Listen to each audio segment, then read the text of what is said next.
A paz do Senhor, sejam bem-vindos a mais uma leitura da Bíblia. E hoje vamos ler o livro de Lucas, capítulo 12 e 13. Capítulo 12, a respeito da falsidade. Milhares de pessoas se ajuntaram de tal maneira que umas pisavam as outras.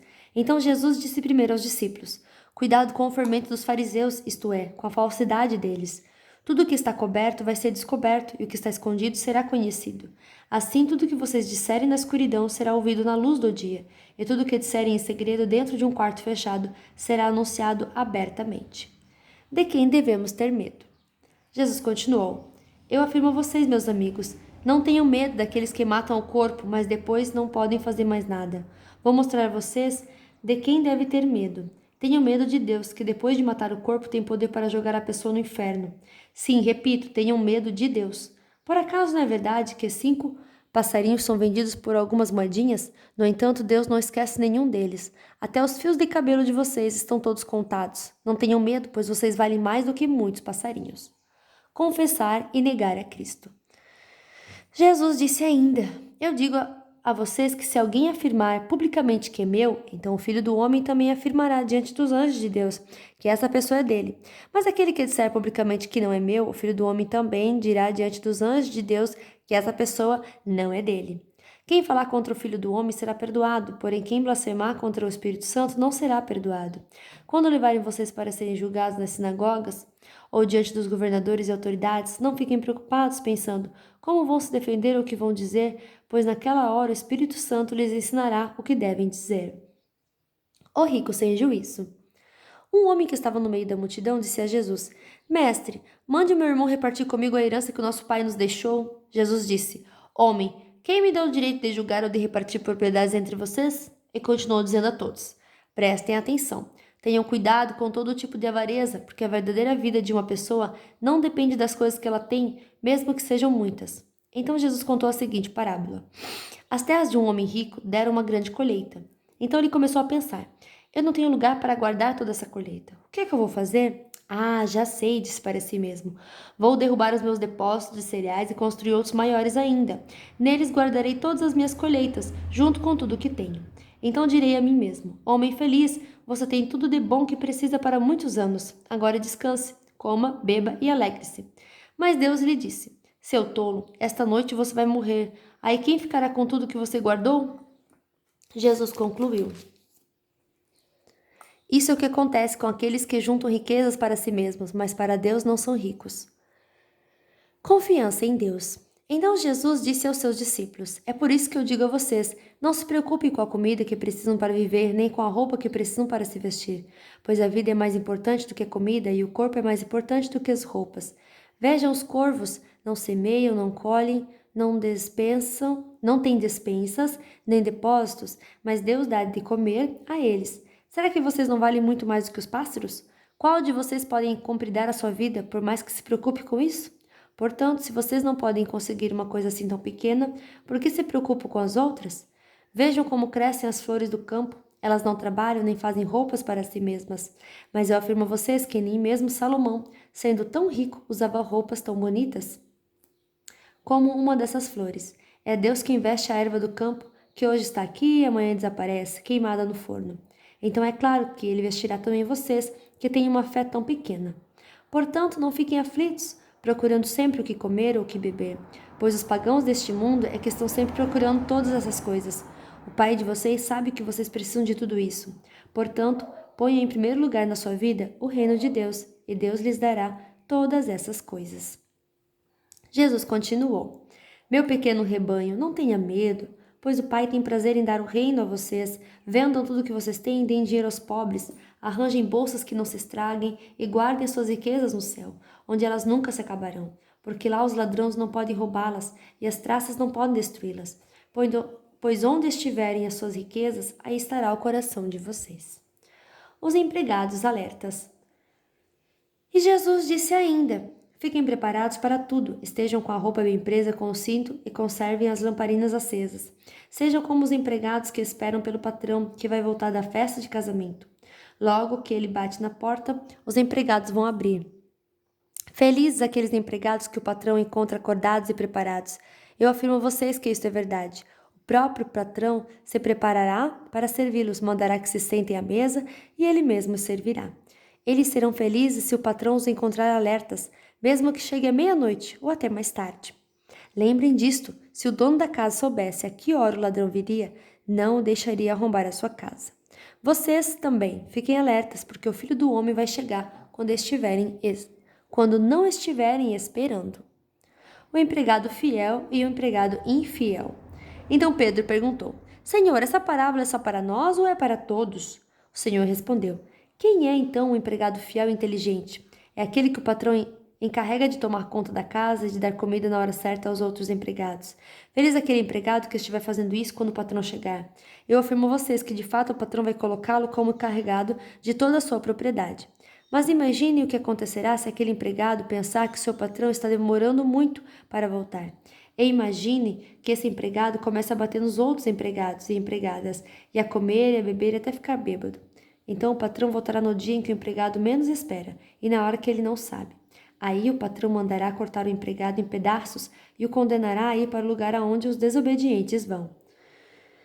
O empregado que sabe qual é a vontade do patrão, mas não se prepara e não faz o que ele quer, será castigado com muitas chicotadas.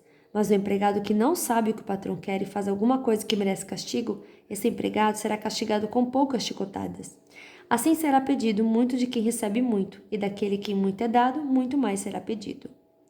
Divisão por causa de Jesus. Jesus continuou: Eu vim para pôr fogo na terra, e como eu gostaria que ele já estivesse aceso.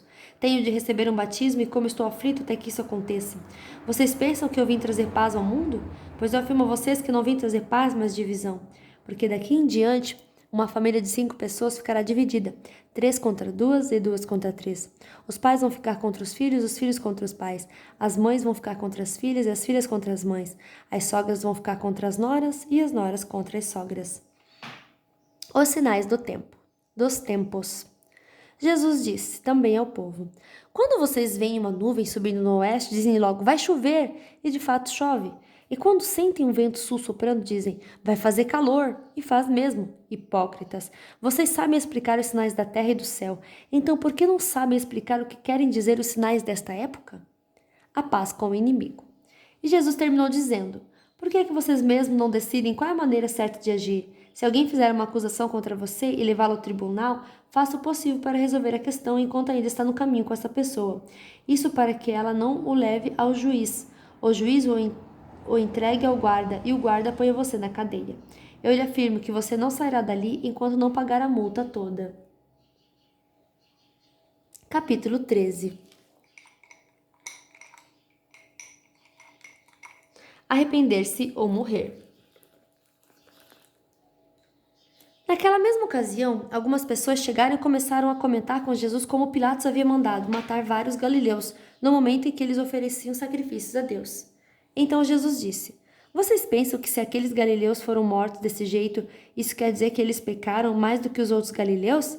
De modo nenhum. Eu afirmo a vocês que, se não se arrependerem de seus pecados, todos vocês vão morrer como eles morreram.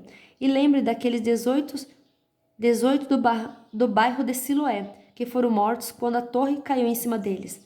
Vocês pensam que eles eram piores do que os outros que moravam em Jerusalém? De modo nenhum. Eu afirmo a vocês que, se não se arrependerem de seus pecados, todos vocês vão morrer como eles morreram. A figueira sem figos. Então Jesus contou esta parábola. Certo homem tinha uma figueira na sua plantação de uvas, e quando foi procurar figos, não encontrou nenhum. Aí disse ao homem que tomava conta da plantação: Olhe, já faz 3 anos seguidos que venho buscar figos nessa figueira e não encontro nenhum. Corte esta figueira, porque deixá-la continuar tirando a força da terra sem produzir nada. Mas o empregado respondeu, patrão, deixa a figueira ficar mais este ano. Eu vou afofar a terra em volta dela e pôr bastante adubo. Se no ano que vem ela der figos, muito bem. Se não der, então, mande cortá-la. Uma cura num sábado. Certo sábado, Jesus estava ensinando numa sinagoga. Chegou ali uma mulher que fazia 18 anos que estava doente, por causa de um espírito mau. Ela andava encurvada e não conseguia se endireitar. Quando Jesus a viu, ele a chamou e disse, mulher, você está curada. Aí pôs as mãos sobre ela e ela logo se endireitou e começou a louvar a Deus. Mas o chefe da sinagoga ficou zangado, porque Jesus havia feito uma cura no sábado. Por isso disse ao povo, Há 6 dias para trabalhar, pois venho nesses dias para serem curados, mas no sábado não. Então o Senhor respondeu: Hipócritas, no sábado qualquer um de vocês vai à estrebaria e desamarra o seu boi ou o seu jumento a fim de levá-lo para beber água. E agora está aqui um descendente de Abraão que Satanás prendeu durante 18 anos. Por que é que no sábado ela não devia ficar livre dessa doença? Os inimigos de Jesus ficaram envergonhados com essa resposta, mas toda a multidão ficou alegre com as coisas maravilhosas que ele fazia. A semente de mostarda. Jesus disse: Com que o reino de Deus é parecido? Que comparação posso usar? Ele é como uma semente de mostarda que o homem pega e planta na sua horta. A planta cresce e fica uma árvore, e os passarinhos fazem ninho nos seus ramos. Ou fermento. Jesus continuou: Que comparação poderia usar para o reino de Deus? Ele é como o fermento que uma mulher pega e mistura em 3 medidas de farinha, até que ele se espalhe por toda a massa. A porta estreita. Jesus atravessava cidades e povoados, ensinando na sua viagem para Jerusalém. Alguém perguntou: Senhor, são poucos os que vão ser salvos? Jesus respondeu: Façam tudo para entrar pela porta estreita, pois eu afirmo a vocês que muitos vão querer entrar, mas não poderão. O dono da casa vai se levantar e fechar a porta. Então vocês ficarão do lado de fora, batendo na porta, dizendo: Senhor, nos deixe entrar. E ele responderá: Não sei de onde são vocês. Aí vocês dirão: Nós comemos e bebemos com o Senhor ensinou na nossa cidade. Mas ele responderá: Não sei de onde vocês são. Afastem-se de mim, vocês que só fazem o mal. Quando vocês virem Abraão, Isaque e Jacó e todos os profetas do reino de Deus, e vocês estiverem do lado de fora, então haverá choro e ranger de dentes de desespero. Muitos virão do leste, do oeste, do norte e do sul, e vão sentar-se à mesa do reino de Deus. E os que agora são os últimos serão os primeiros, e os primeiros serão os últimos. O amor de Jesus por Jerusalém. Naquele momento, alguns fariseus chegaram perto de Jesus e disseram: Vá embora daqui, porque Herodes quer matá-lo. Jesus respondeu: Vão e digam para aquela raposa que eu mandei dizer o seguinte: Hoje e amanhã eu estou expulsando demônios e curando pessoas, e no terceiro dia terminarei meu trabalho. E Jesus continuou: Mas eu preciso seguir meu caminho hoje, amanhã e depois de amanhã, pois um profeta não deve ser morto fora de Jerusalém. Jerusalém, Jerusalém, que mata os profetas e apedreja os mensageiros que Deus lhe manda. Quantas vezes eu quis abraçar todo o seu povo, assim como a galinha junta seus pintinhos debaixo das suas asas, mas vocês não quiseram. Agora a casa de vocês ficará completamente abandonada. Eu afirmo a vocês que não me verão mais, até chegar o tempo em que dirão: Deus abençoe aquele que vem em nome do Senhor. Fim da nossa leitura de hoje. Que Deus abençoe a sua vida poderosamente e até amanhã. Tchau!